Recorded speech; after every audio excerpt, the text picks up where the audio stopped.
This is Bill Ryan here from Project Camelot and Project Avalon, and it's 20th of February 2010, and it's my great privilege to be meeting again with Klaus Donner. And in this video presentation, it's going to be an interview of the difference, because I'm going to do very little talking indeed, maybe none at all.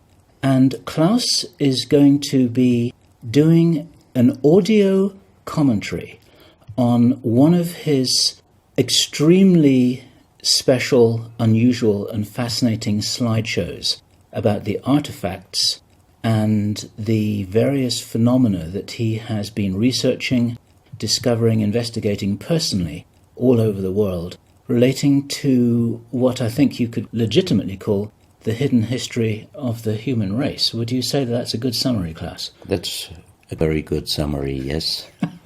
So I'm going to step back here, and what follows now, just kick back and enjoy this slide presentation, and Klaus is going to take you through his own journey. You can accompany him on his own journey through his own discoveries.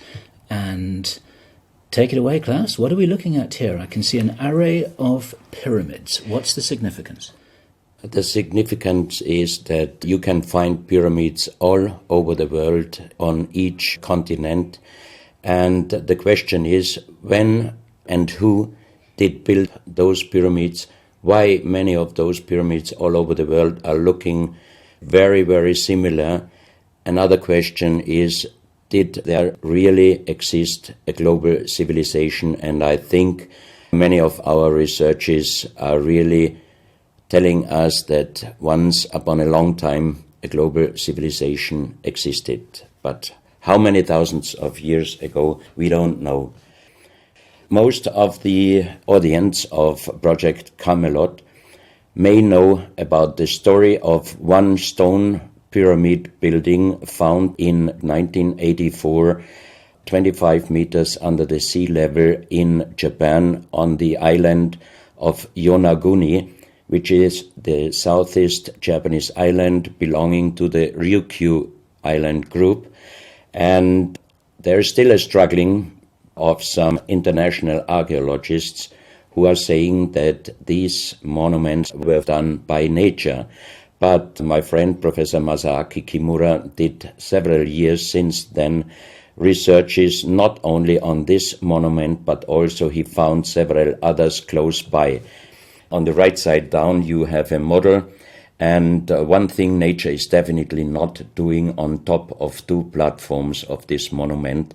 There is one huge stone turtle and one huge stone bird like an eagle. Nature is doing many things, but not such a precise, perfect monument. And the question is, where are all the stones? If nature would have done it broken down, where are those stones? There are also streets, and there was also found a stone stadium like a Roman Colosseum with stone seat rows and stone stairs. Nature is great, is doing many, many great things, but not such perfect buildings.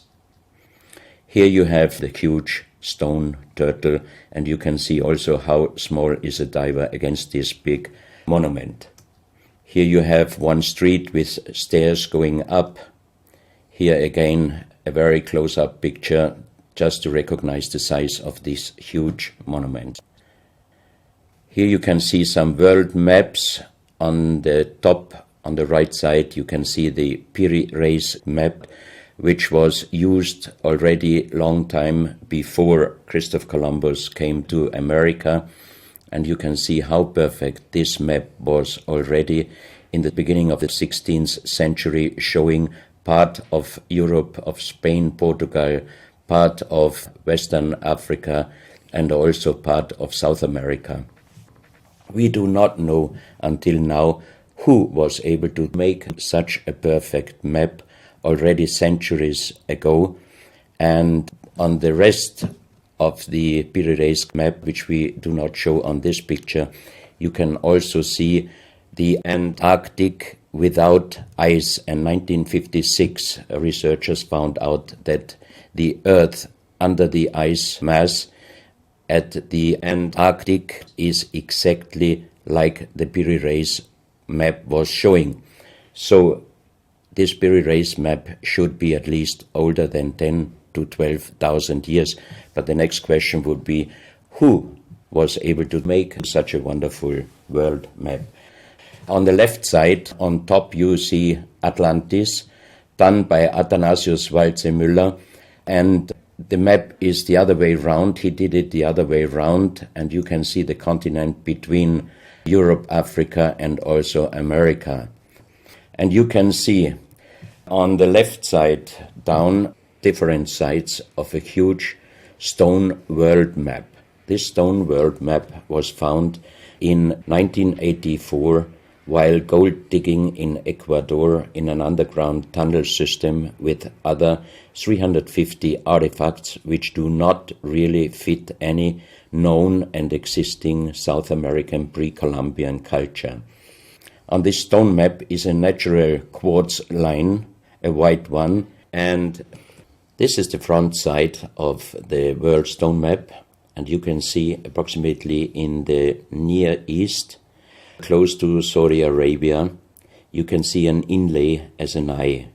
And from this eye to the right and to the left is a natural quartz line going on the right side over India, Thailand, and also there's a long island on the right side, which Professor Kimura's research gave him the statement that from the northeast Japanese island until far down after Taiwan, once there existed a huge continent.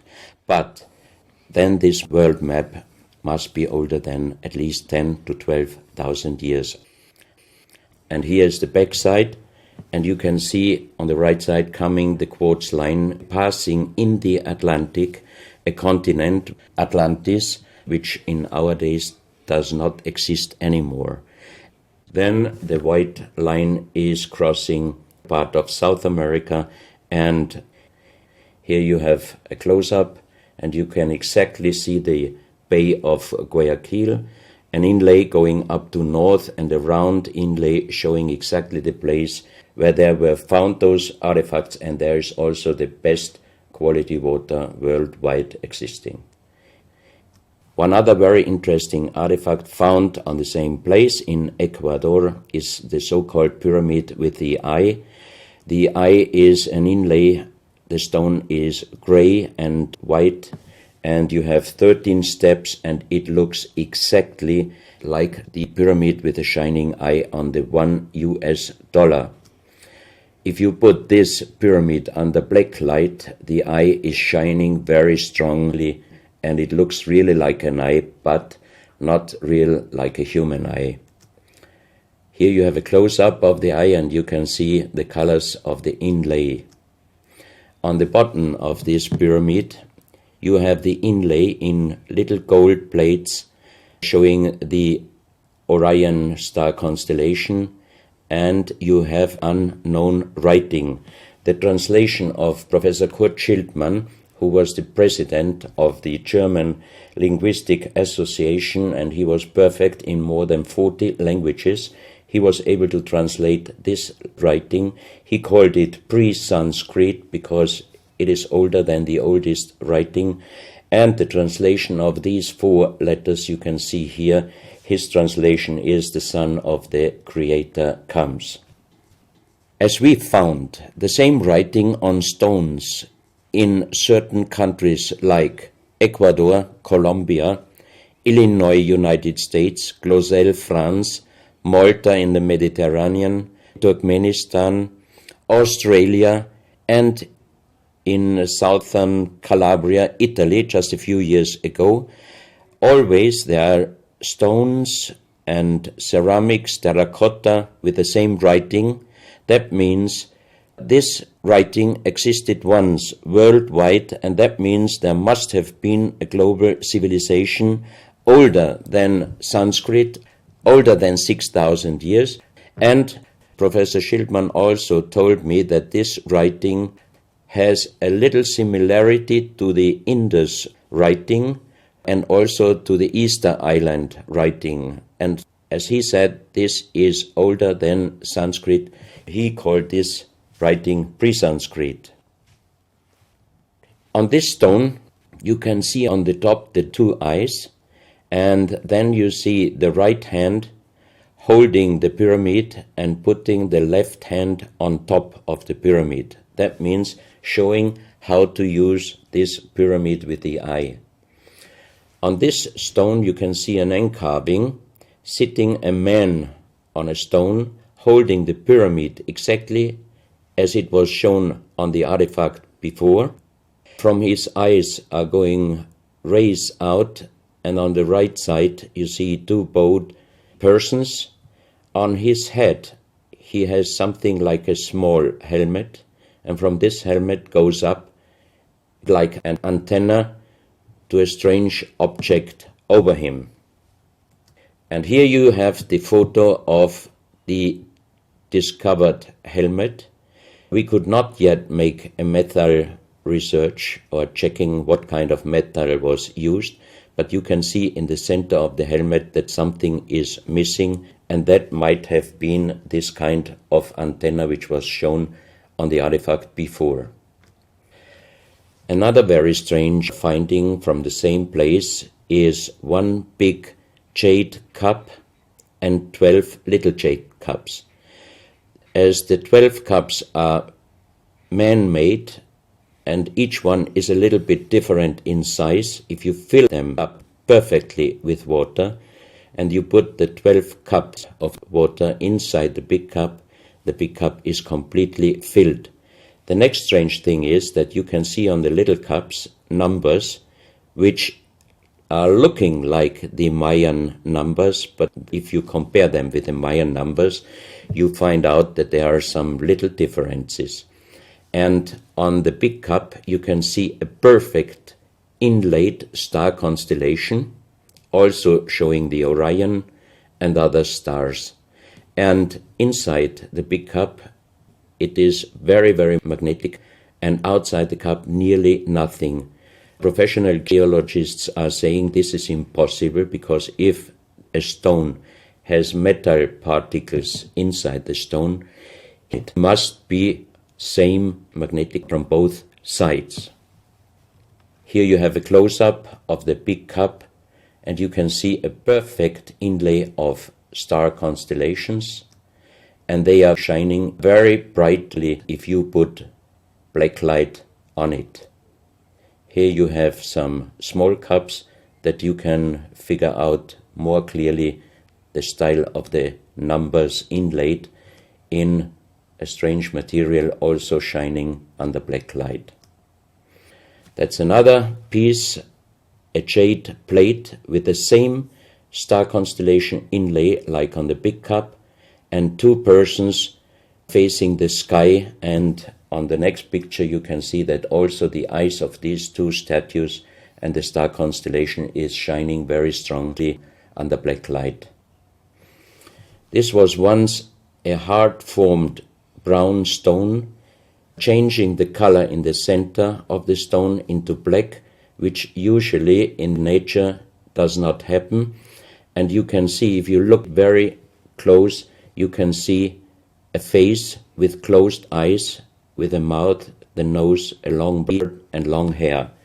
On the left side, the face and also the stone is broken. This is the reverse side of this stone. You can see a spiral and a triangle. The center of the triangle is very magnetic, also shining under black light. Here we have the backside of a cobra. The cobra never existed in South America, but this one was found at the same place. On this side of the cobra head you have 33 lines in lines. So 33 is also a very mystical number since long time. And on the left side and right side you have 7 points inlaid, and maybe these are the chakras. Also this cobra head is shining brightly if you put black light on it. Another object here, you have a perfect worked dolphin head, and also this artifact is shining under black light.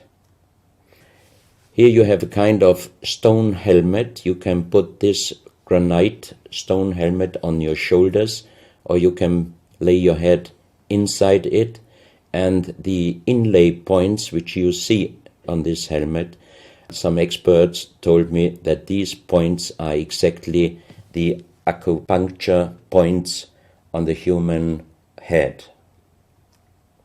Here you can see how it might have been used. And a few months ago, they found at the same place an unfinished stone helmet. So that means that also some of these artifacts were made directly in Ecuador, but many, many years ago. And also the inlay on this object are shining under black light very bright. This is a fantastic jade snake, and also the inlay points are shining under black light. Here we have one artifact which is very perfectly carved on the backside, so that means it might have been used to put this artifact on the front of your forehead. You can see the two eyes inlaid, and on the reverse side you have the so-called third eye. Maybe this artifact was used for some ceremonies or for meditation. Here we have a jade plate with an inlay of a spiral, also shining brightly under black light. Another one, you can see 7 rings inlaid in the jade plate and also shining under black light. Maybe this also could be a presentation of the 7 chakras. Here is one of the ceramics found there. It's a great masterpiece, and the question is, how can you make this artifact out of one piece of ceramic? Here we have another pyramidal stone found also in Ecuador. On top you see the pyramid with the eye, and you have down several spirals and symbols. Some of them are very similar to the churchward Nakal plates, which he found 1880 in India, and the translation was talking about the sunken continent of Mu. This is a marble with another inlay of a spiral, also shining very brightly under black light. Another stone in a pyramidal form with an inlay of an eye. Here you can see again the pyramid with the eye, and on the bottom you see the Orion star constellation, the 3 Orion stars, which might focus us to the 3 pyramids in Egypt. Here you have a ceramic statue. You can see the style of sitting is not real pre-Columbian style. It looks like the lotus seat from Asia. On top of this statue you have a head with some points, and it looks quite similar to many of the Buddha presentations. He holds a snake in his mouth. The snake is a very, very mystical and very often presented object. So that means this statue is not from any existing or known pre-Columbian culture. Even the next one, you can see that how this statue is sitting, it looks more the direction of Asia. On top of his head, again a very strange head, and in the center you can see like the head of a frog. Also, the frog is a very mystical animal in old South American pre-Columbian culture, but also in Africa and also in Asia. Here another ceramic statue holding a kind of plate in his left hand, and it looks also not really pre-Columbian culture. This is another very strange artifact holding a stick with a snake. Again, we have the snake here, and the question is where and who this statue was done. This is a photo of the Altiplano in Bolivia.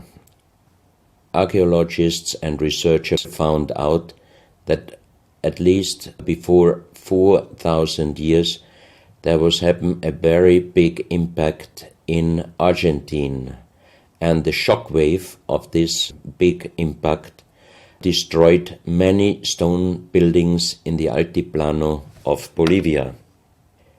You have here a picture of Pumapunku, a very strange place close to Tiahuanaco in Bolivia, and you see tons of stone plates with perfect work on it, destroyed.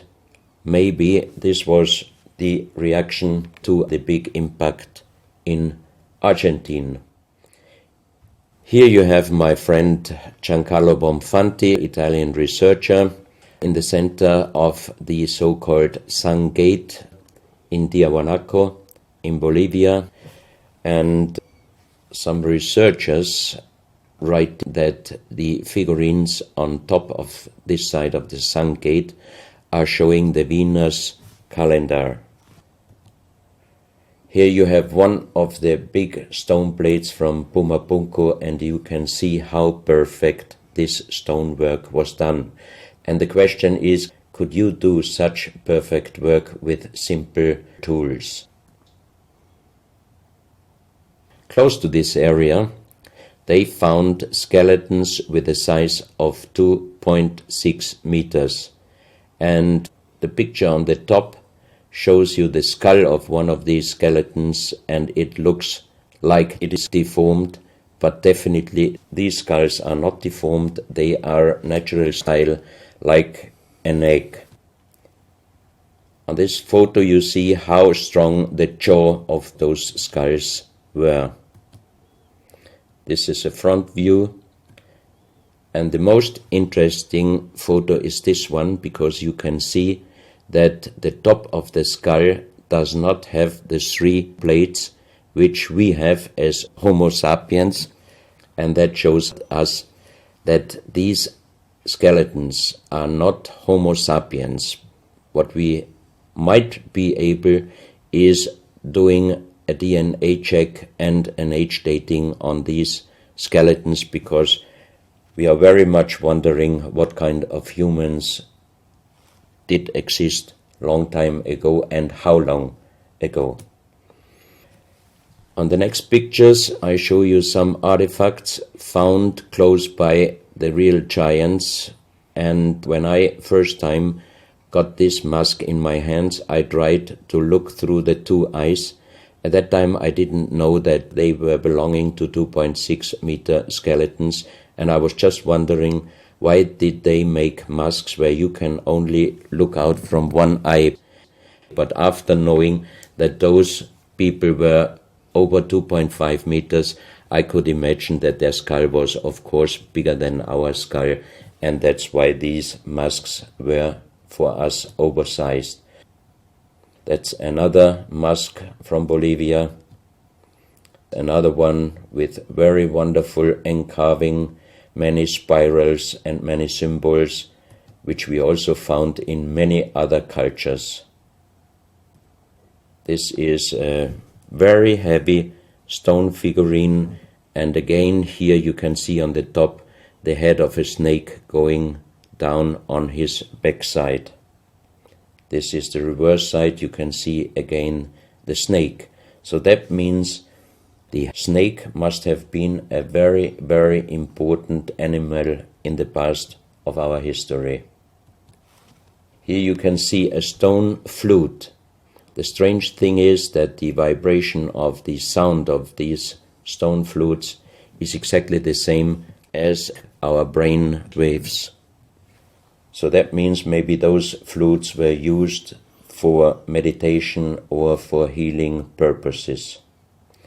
And each 2 holes are connected perfectly with each other. That means you can make perfect holes into this very, very hard stone, but how you connect with simple tools the 2 holes on the bottom, this would be even in our days a very difficult work to do. Because it's in the shape of a U and it curves around inside the stone. That's right. And with simple tools, you are definitely not able to do such a work. And even the holes are very precise. This is the form of a boat, and you have 3 flute pipes at the end. Here you can see how perfectly they were made. This is another flute, very small. You can use it only with very soft blowing, and the sound is like the sound of the dolphins. This is an artifact where we do not have any idea for what purpose it was used. Now we are in Colombia. On the next few photos, I show you very strange artifacts from Colombia in South America. The most famous industrial designer and architect in Colombia, Professor Jaime Gutierrez, is collecting strange artifacts from his country already since centuries. His most important piece is the so-called genetic disc. Here you can see a disc made out of lyddite, a very hard stone. It's nearly the same hardness as granite, but the structure of lyddite is like leaves, so it would be quite impossible to make the same disc in our days out of the same material. The diameter of this disc, we call it the genetic disc, is about 27 centimeters. And on this disc you have several things presented which usually you can only see with a microscope. For example, on the left side, around 11 o'clock, you can see one egg, human egg, without and another with spermia. On the right side, at approximately 1 o'clock, you can see some spermias, and then you have several very strange presentations which we could not explain.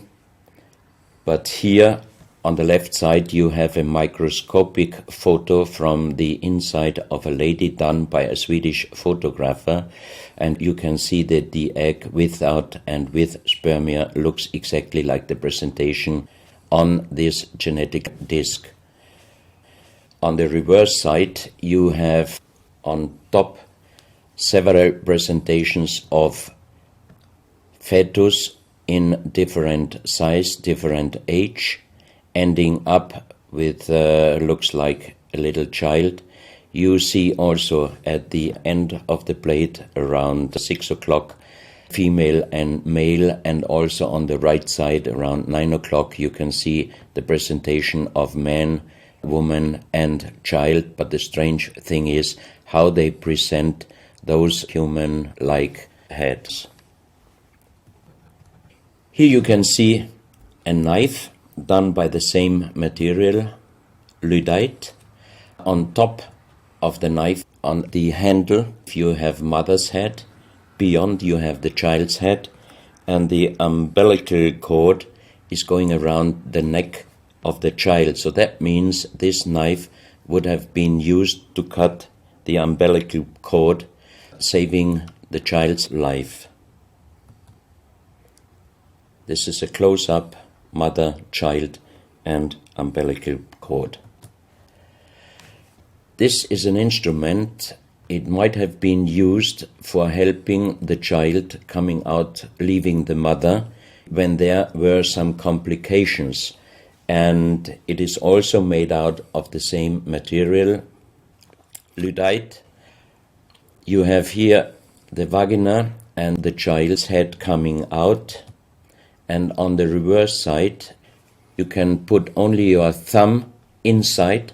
That means you can only use this instrument with your fingers, meaning you cannot use power. So that means it might be safer helping the child leaving the mother than our instruments we are using in our days, because sometimes the modern instruments, while being used, can damage the child's head.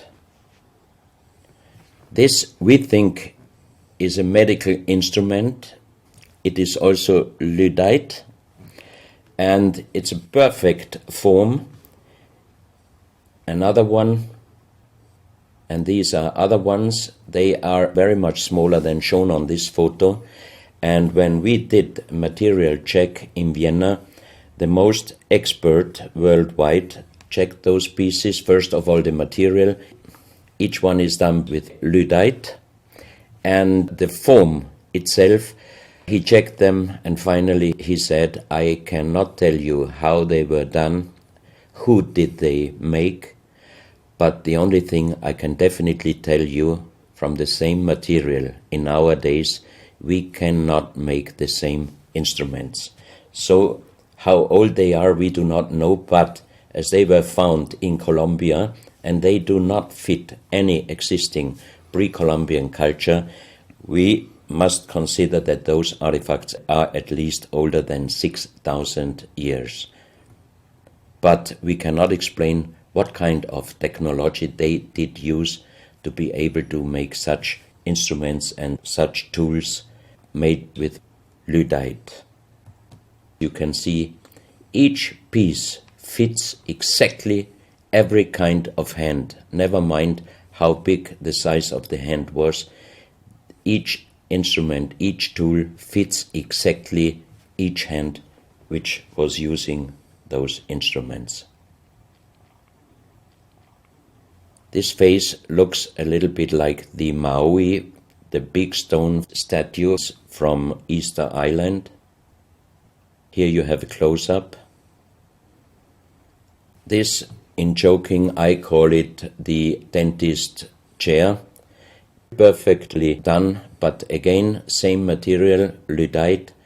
And the strange question is, why, if they could make such perfect figurines out of this very difficult material, why did they show the human face always with big round eyes and a little nose and a big mouth?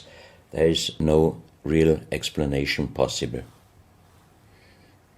This is again one piece from Colombia, lyddite. On the front side you see the mother holding the baby, and on the back side you see the man with armors, most probably for hunting. This stone figurine was found in Colombia. It looks exactly like the Maui statues from Easter Islands, but it is only about 30 centimeters in size. This is another masterpiece of stonework. You have on both sides presented one bird, but if you look at the front side, you can see that the two birds presenting a face, and on the left side, between the bird's head and the wings, you see again this unknown writing which we found on stones from all over the world. This is the mother holding a child, very strange face, and it's a kind of jade material. This is another stone from Colombia showing an armadillo. On top of the armadillo you can see a strange face with long ear and two horns on top. On this artifact you can see a smiling face on top. You have two triangles on this side, and on the other side, on the right side, you have a face. Again, the animal face on the right side, and some unknown symbols. And on the bottom of this object you see an animal, looks like a crocodile. Now we are moving to Guinea, West Africa, very close to the border with Mali. They found on a huge granite mountain the half portrait of a lady done in granite stone, and the size of this statue from top of the head until the middle of the torso is exactly 150 meters. So this is a real big question. who might have been able to do such a huge granite half-portrait in a mountain at least 10 to 12,000 years ago, because the Italian geologist Professor Pittoni was on the spot. He did these photos and he checked the earth on the bottom of this mountain, and his calculation was that this stone monument must have been done at least 10 to 12,000 years ago. But then we have the real big question: who could have been able to do such a big stone monument? Even in our days, it would be impossible, or at least it would cost so much money that it would never be able to do. And if you look at the close-up of the face, some experts told me that this face definitely is not European, but also, of course, not black African. It must be either South American or Asian culture. But then again, we are at the point 10 to 12,000 years ago. It might be the civilization, the lost civilization from Atlantis. Close to this area in Sierra Leone, Professor Pittoni was in charge of diamond excavations. And as he heard in this area a legend about Allah was angry with some angels, and he put them into stone and throw them to the earth. He put the sky, also made it into stone and throw it to the earth, and he put the stars and threw them to the earth. The legend says that the sky you can see on this stone, they call them sky stones, sky blue stones found in this area under the earth. And we did research in Vienna. This is definitely artificial stone. It's not a natural stone, and all the material could be found, but the only thing they could not inform us is what kind of color did they use to get this real sky blue color. The stone figurines found from 20 meters down to even 50 meters. Professor Pittoni always took some organic material from the finding place, and the age dating of those stone artifacts are from 2,500 years up to the oldest one, 17,000 years. Here you have a granite stone, so-called nomoli, stone nomoli, with very nice encarving. Here you have a man sitting on an elephant, as there are also the legends of giants all over Africa. You know how big is an elephant. It's a wonderful stonework. It's very hard and very heavy. There are also some artifacts showing half human or human with the head of a reptile, holding a kind of pot in their hand, and they could put something inside this pot, and also on top of several nomolis there is a hole for putting something inside, and most probably they were used for ceremonies.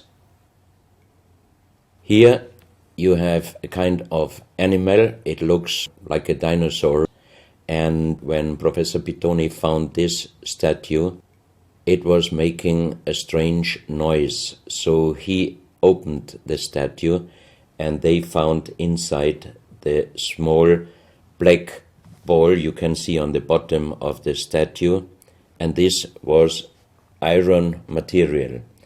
When we did the research on this artifact, and especially on this metal ball, next morning the professor called me and told me that somebody must have done a bad joke to me. I asked why, because the result of the research was this metal material is chrome steel, and chrome steel was found first time at the beginning of the 20th century in Austria. That means it was impossible inside a statue with the age of approximately 17,000 years.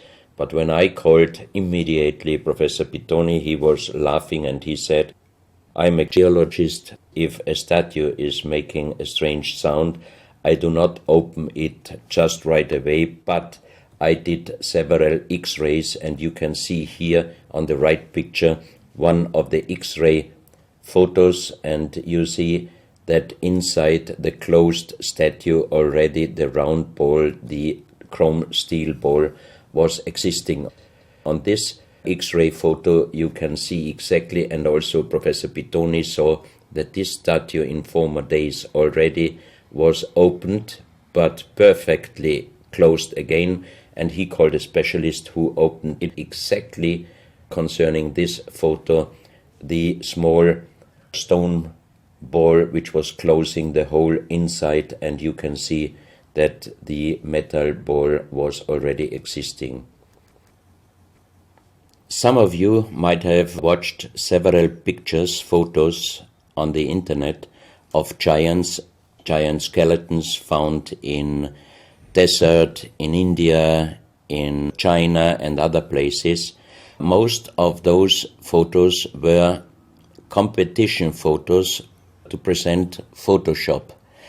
Perfectly done. I also was quite impressed when I received first time one of those photos, but these photos I'm showing you now, they are definitely not coming out from a Photoshop competition. These photos are real skulls and skeletons. This skull was found in a tunnel system underground in Colombia. The skull is dated up to 11,000 years. The skull is bigger than normal skull, and the front teeth of the jaw are lined up in a different way than our teeth. Something that occurs to me here is that there's a very strong, pronounced jaw. It's a very prominent jawline, very prominent chin. And here you see a photograph that was shown to us by a Project Camelot insider. Now, this isn't a real photograph. This is a scene from the old Arnold Schwarzenegger movie Conan the Barbarian. And what you're seeing here is a special effect on the actor James Earl Jones. The critical thing here is the shape of the jawline. Our witness, who had spent time with the Anunnaki in real time, in the present day, said that one of the things that characterizes them, besides their size, which he says was 8 or 9 feet tall, he said they're very large and they're very strong and they look larger than that. But that's round about their height, which matches exactly the 2.6 meters that Klaus has been talking about. He said it's a very prominent, strong jawline, and this is what strikes me about these skeletons, these skulls here that we're looking at right now. Didn't know. No, you need to know this. Back to Klaus. So once again, here you have a very old photo done in a museum in La Valletta in Malta, and it shows several long skulls, and the explanation is deformed skulls, but they are very long, going to the back. This is one of several very, very strange skulls. They are presented in a small museum in Ica, in Peru. Ica is located close to the famous Nazca lines, and the museum is called Museo Maria Reiche, the German lady who was researching her whole life about the Nazca lines.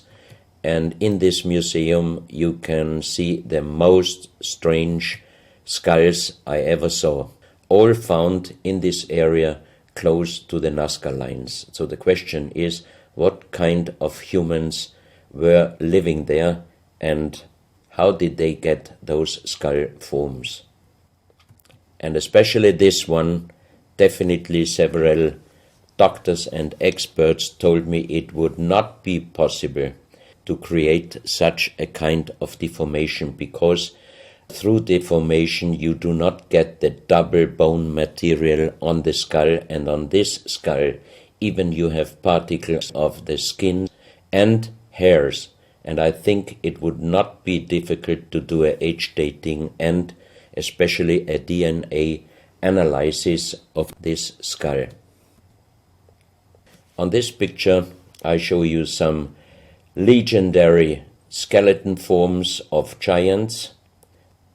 In the year of 1964, in the south of Ecuador, in the province Loja, there broke down a part of a mountain platform, and Father Carlos Vaca, who was working as a priest in hospitals, he was called to this place and he found the broken bones of a giant. Good. Well, Klaus, I asked you if you would take us on a journey, and for the last nearly an hour, I think it is, you've taken us on a fascinating journey not only around the world, but through time, back as long ago as 17,000 years. And it's a real reminder of how little we know about what our history really is. These are important pieces of an important puzzle, and you're doing an enormous amount to raise people's awareness of what it is that we're not shown in many museums, what it is that we don't read in anthropological textbooks, and what it is that many university professors still refuse to recognize. And thank you so much for your part in helping to raise our own understanding of our history on planet Earth. Klaus, thank you.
Good afternoon, sir. Tell us who you are. My name is Klaus Donner. I'm from Vienna, and I research unexplainable artifacts since 1997. And what brings you to megalithomania this year particularly? What news do you have to share with us? There are some news about giants and also megalithic monuments and stone structures, and also some very interesting artifacts. Do you think the sites globally, the ancient megalithic sites from South America to Egypt to Britain, do you think there's a unifying component? Are we looking at the remnants of an ancient parent culture? I think there is a connection between all those stone buildings, because we also found stones in many countries with the same unknown writings, like Ecuador, Colombia, United States, France, Italy, Malta, even in Australia. So that, for me, it would be the confirmation that once in the past there existed a global civilization, or at least a global communication. And for you personally, in your research, what's the most exciting discovery for you in recent times? The last most exciting discovery was, together with Michael Tellinger in South Africa, the 100,000s of very big stone circles which are producing sound and energy. Interesting. And have you been able to measure this? Michael did a lot of research on the spot, and we visited some of those circles, and he explained me all the results on the spot. Very interesting. Now, a lot of your research is anomalous archaeological artifacts, but also into giants. Tell me a little bit about that. In the year 2003, I got an invitation for a meeting with 15 elders of the big tribes in United States through Wayne Deloria. And the story of the 3 days meeting was giants and little people. Until this time, I didn't have really informations about giants and little people. And from that day on, more and more informations came up, and in the last years I could collect many informations and even artifacts which definitely prove that giants and little people existed in the past. And when I think there's a degree of misunderstanding about what we mean when we say giant, or perhaps what you mean when you say giant. For some people, anybody who's slightly larger than the average is a giant, but you're talking about significantly large beings, no? Yes, for example, the biggest one until now, I got some bones from Ecuador from a 7.6 meter human giant skeleton. 7.6 meters? Yes, and I got informations from the Russian eye doctor and researcher, Professor Muldashev, that he could see even the bodies of 10-meter giants in the so-called Samadhi tunnel in Tibet, where there are people from normal size up to 10 meters in the lotus seat, and the body has no function, but as the monks explained him, they are connected through the silver string with the universe, and they could come to life again whenever they would decide. Wow.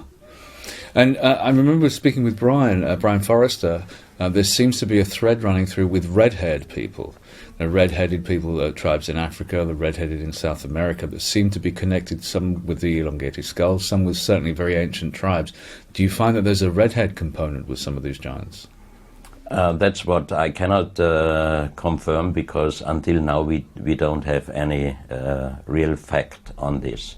Okay, interesting. So just to move into the megaliths and monoliths a little more, do you believe that the builders of places like Machu Picchu, like the Giza necropolis, like Stonehenge perhaps even, do you think that they had a greater technology than we do today? That's what I think, because many of the transportations of that very big stones until today it would be quite impossible, especially if you have to pass over some mountains, over some valleys, some rivers. There's not really an explanation how did they do it, and they must have had a knowledge which we do not have until our days. And one of the other common factors that seems to come up more and more as people research this are the astronomical alignments.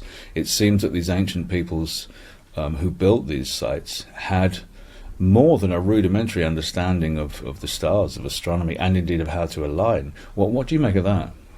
I had a very, very wonderful experience in Ecuador, because in the 18th century, a French delegation went to Ecuador near Quito, and they were researching for the equinoctial zero point on the equator, and they found the place. And in our days, there is now a very big monument exactly at that place. And when I visited this place with Luis Viracocha, he is the chief of the indigenous around Quito, he brought us to this place, and then he asked me, would you like to see the real zero point on the equator? And I said, yes, it's here. He said, no. And we drove up with four-wheel drive on a mountain close to Quito, and the last 500 meters we had to walk up. And on the top of this mountain there was a huge stone circle, and we had two GPS with us, and we made the measurement. And the zero point, exactly, the equinoctial zero point on the equator is up on that mountain, just inside that stone circle. That means that those people, thousands of years ago, they knew exactly where the real equinoctial zero point on the equator is. And there is a young archaeologist who is doing the research there, and he found out that exactly all the important places in South America are exactly on these equinoxial lines going out from this 0 point. So that means, how could they have known that?